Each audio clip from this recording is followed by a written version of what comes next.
আজ সাঁওতালি ভাষা দিবস। 2003 সালে এই দিনেই অষ্টম তপশিলি অন্তর্ভুক্ত হয়েছিল সাঁওতালি ভাষা। পুরুলিয়া জেলায় বহু সাঁওতালি ভাষাভাষী মানুষ রয়েছেন। জেলা জুড়েই নানান অনুষ্ঠানের মধ্য দিয়ে পালিত হচ্ছে এই দিনটি।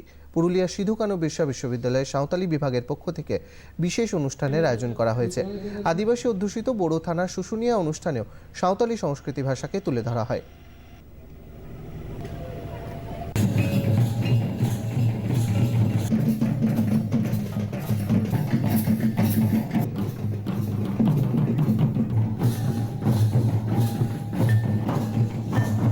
এই বছর আমাদের 100 বছর পূর্তি।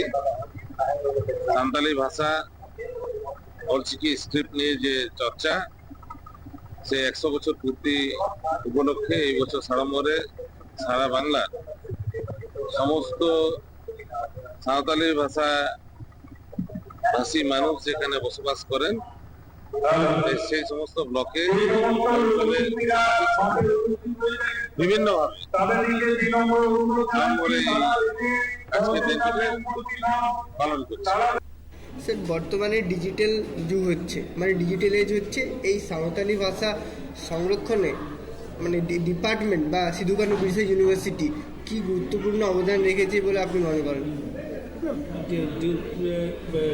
আমাদের এই ইউনিভার্সিটি অবদান খুব বেশি।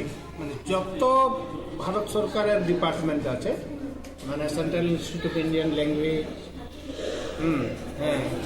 কোআইডিল পাটনা, মানে এনসিআরটি, সিএসটিটি, আগ্রা, মানে সব যেখান থেকে সাঁওতালি জন্য কাজ হয় সব আমাদের এই ইউনিভার্সিটির সাঁওতালি ডিপার্টমেন্ট থেকে জড়িয়ে আছে।